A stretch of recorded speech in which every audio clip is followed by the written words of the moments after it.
नमस्कार दोस्तों, मैं आपका दोस्त दीपक मोटरेजा। हरियाणा में छिटपुट घटनाओं को छोड़ करके चुनाव शांतिपूर्ण ढंग से समाप्त हो गया। 90 की 90 सीटों पर आज चुनाव जो है हरियाणा के अंदर हुआ है और सबसे अच्छी बात यह है कि शांतिपूर्ण ढंग से हुआ है। और हम आपको बताते हैं सबसे पहले भिवानी विधानसभा का कि भिवानी विधानसभा में क्या स्थिति है, और उसके बाद फिर हम आपको पूरे हरियाणा का भी बताएंगे कि पूरे हरियाणा में संभावित सीटें कितनी आने की संभावनाएं जो है वो बताई जा रही हैं। अलग अलग जो एजेंसीज हैं उन्होंने भी अपने अपने सर्वे किए हैं, उनके सर्वे भी हम आपको बताएंगे और क्या स्थिति रहने वाली है। हमारे साथ अजय मल्होत्रा जी हैं जो कि वरिष्ठ पत्रकार हैं, राजनीतिक विशेषज्ञ हैं। सर, आपका बहुत बहुत स्वागत है। नमस्कार। नमस्कार सर, क्या कहोगे? पहले तो हम भिवानी के बारे में चर्चा कर लेते हैं कि भिवानी में जो चुनाव हुआ है कितने प्रतिशत जो है चुनाव हुआ है? लगभग 7 बजे।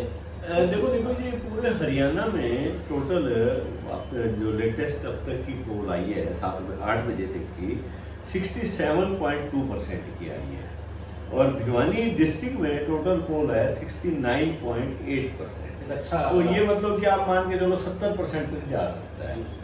और जिसमें आपका भिवानी विधानसभा की बात करें तो वो है 60.5%। भवानीखेड़ा विधानसभा की बात करें तो 70.2%, और लोहारू की बात करें तो सबसे ज़्यादा पोल हुआ है वहाँ 79.2%, और तोशाम में 70.7%।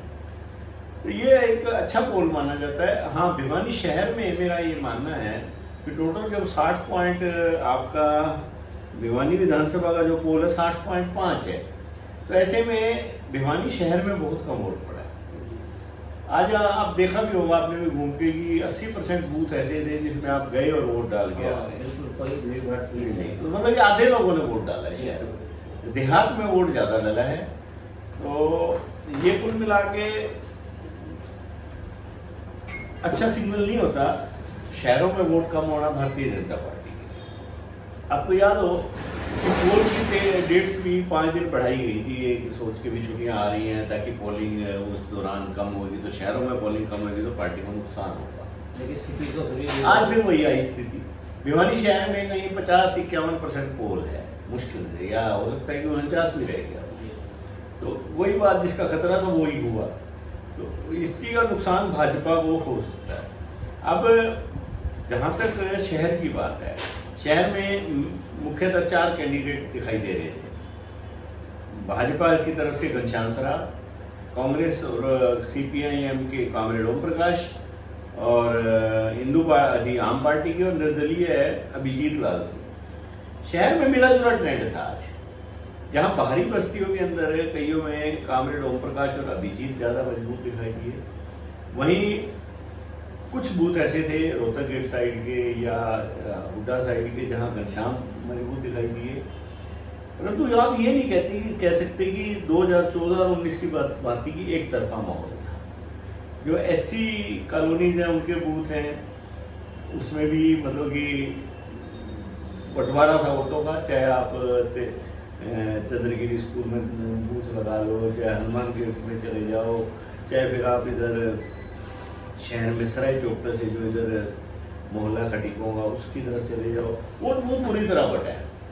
और जैसे आपका नगर परिषद में वोट बटा था ना, उसी रेशो में अब फिर वोट बटा है, और ये बड़े चौंकाने वाले परिणाम ला सकते हैं। हालांकि सर, बात करें भिवानी के विधानसभा की, तो भिवानी में लगता क्या है? हालांकि मुकाबला अच्छा लग रहा है कांग्रेस का और बीजेपी का, कांग्रेस प्लस CPIM जो साझा उम्मीदवार होता है, लेकिन क्या लगता है अपर हैंड किस हिसाब से माना जाए? क्या स्थिति लगती है? दीपक जी, अपर हैंड किसी का नहीं कह सकते। अब जब मुकाबला 3-4 हज़ार में आके खड़ा हो जाए जी, तो आप ये नहीं कह सकते कि ये आपसे ये ऊपर है, क्योंकि जिस तरह के समीकरण बने हैं पोलिंग के टाइम में, मैं कह रहा हूँ ना, देहात में कुछ सिनेरियो है, शहर में कुछ सिनेरियो है, और ये मान के चलिए कि जो गैप वोटों का आएगा, जैसे अभिजीत से शुरू हो जाओगा। अभिजीत ने अकेले राजपूत का वोट नहीं लिया, उसने राजपूत के साथ साथ और कास्ट में भी थोड़ा वोट लिया, उसका वोट परसेंटेज भी बढ़ गया। इंदू ने ब्राह्मण बहुतायत लेके साथ में SC प्लस में बैकवर्ड का वोट लिया, उसका भी वोट बढ़ गया। आम पार्टी का भी वोट था। कामरेड ओम प्रकाश को जाट से शुरू हुआ, वो जाट में और चमा में बहुत ज़्यादा वोट मिला, क्योंकि दोनों कांग्रेस माइंडेड थी कम्युनिटीज, तो उन्होंने उनको पूरा समझा। और CPIM का जो खुद का जो मजदूर तबके का वोट था, और जिसमें चाहे फिर वो SC था, चाहे वो BC था, चाहे वो गरीब तबका था, कामरेड को वो बहुत मिला। और इसी प्रकार फिर आप कामरेड आप घनश्याम जी पे आ जाओ। घनश्याम को जो भाजपा का एक परंपरागत वोट है, जिसने ये ठान रखी कि मैंने तो चाहे मेरा कैंडिडेट कैसा हो, चाहे वो जीरो है चाहे हीरो है, उन्होंने तो मोदी जी के नाम पे वोट देना है। उन्होंने, उनका माइंड सेट बन चुका है, तो उन्होंने मोदी जी के नाम पे घनश्याम को वोट दिया। तो या फिर कट्टर भाजपा थे जो, उन्होंने भी दिया। इसी प्रकार कई कट्टर कांग्रेस थे, उन्होंने ये देखा भी कामरेड ओम प्रकाश CPIM का है, तो उन्होंने वोट दिया। बूथ्स पे ये स्थिति देखने को मिली कि लोग कई तो इस कंफ्यूजन में थे कि भाई हाथ का निशान कहाँ है। ये अपन चर्चा पहले भी की थी कि ये काफी दिक्कतें जो है वो आने वाली है। हाँ, मैं एक बूथ पे खड़ा था, तो एक लड़का आया अपनी वाइफ के साथ वोट डालने, जैसे मैं लाइन में उनसे पीछे था, अंदर उस कमरे में पहुंच चुका था। वो लड़का वोट डालने लगा, वोट डालने से पहले वो इधर घूमा वापस, उसने एकदम से कहा जी हाथ का निशान नहीं है इस मशीन में। तो उसका मन था आपके, मैंने उससे पूछा कि तू, तेरे को पता नहीं है भी कैंडिडेट कौन से? बोला जी मैं तो मन बना के आया था, हाथ का डालना है मैंने। तो मतलब इस तरह के लोग भाजपा में थोड़ी ज्यादा संख्या थी और कांग्रेस में थोड़ी कम, जिनको हम अंधभक्त कहते हैं, वो भाजपा में भी है और कांग्रेस में भी है। अंधभक्तों की कमी नहीं हमारे यहाँ पे, क्योंकि जिस प्रकार से हम धर्म को अंधभक्ति की तरह, कई बार हम धर्म के नाम पे भी ऐसे कर लेते हैं। कई बाबा लोग हैं जिनको हम पूछते हैं और वो उनका चरित्र भी ठीक नहीं होता, वो अंधभक्ति है वो।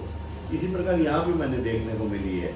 तो इसलिए अब आपका ग्रामीण अंचल था, ग्रामीण अंचल में चारों दिखाई दिए, नो डाउट कामरेड ज्यादा था, कमी इंदू की भी नहीं थी और कमी अभिजीत की भी नहीं थी और घनश्याम भी कम नहीं था, थे सारे।